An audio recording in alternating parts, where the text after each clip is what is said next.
Hey everybody, it's Christina of Crafty Paws. I wanted to come on and share with you guys a quick watercoloring process video. I made this cute meditating monkey card using the Quetzalcraft Les Jungles stamp set, and I wanted to share with you guys the whole process of how I colored him up. I'm using Strathmore Bristol paper and VersaFine Onyx Black ink, and I'm stamping him out on that paper. Now I'm going to stamp him out on a post-it note to create a little mask.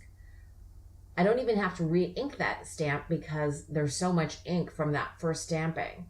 Now I'm going to fussy cut out this little meditating monkey. I just think he's such a character. He's so whimsical and a little bit odd and quirky, and I'm sending this in a card to somebody who's trying lots of new different things recently, taking on new challenges, and I just wanted to let him know that I was thinking about him and wanted to let him know that I hope this would help encourage him. This little monkey, I'm gonna fussy cut out completely, but I'm skipping over that so you don't have to watch all of that fussy cutting. I'm placing that mask over the card front stamped monkey, and now I'm using a Just Right doily stamp.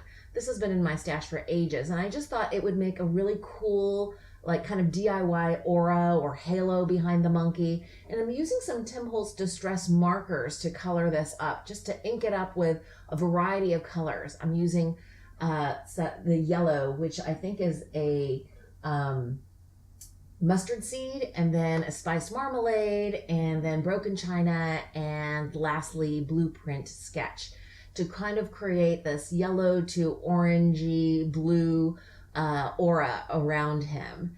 And I'm trying to make sure that I get a good ink coverage around the whole doily.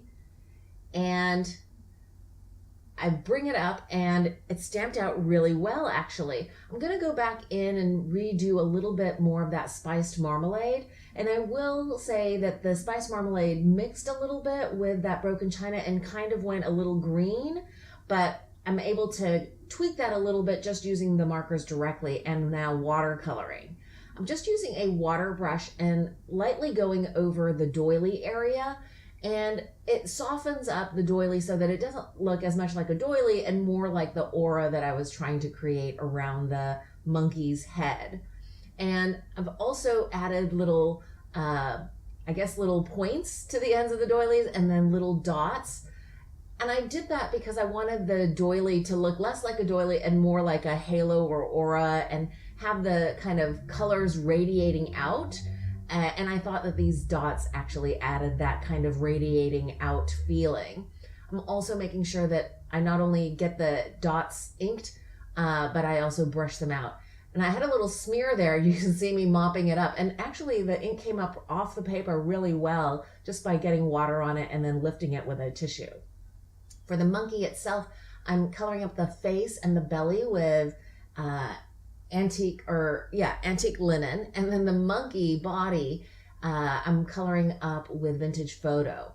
And it's really easy to color up these images, at least with watercoloring, because there are a lot of little hash marks where the shadows would be on the image. So I'm just going over with the dark brown, that vintage photo, in those areas, and I'm then blending it out with my water brush.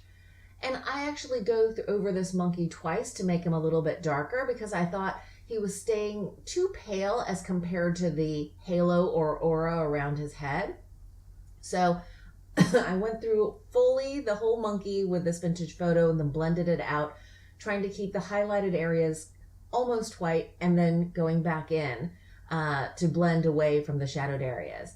For the headdress and also for the little feather earring, which I think I missed the coloring of that little feather earring, but for the headdress I'm using festive berries and I think more of that squeezed lemonade or mustard seed. Oh, there it is. And also a little bit of spiced marmalade, I guess. And I'm just blending that out as well.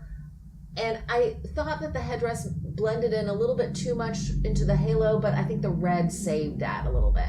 And here I'm going back in after the monkey had dried more or less. I'm putting in that second coating of the vintage photo to get the monkey to be a little bit darker brown.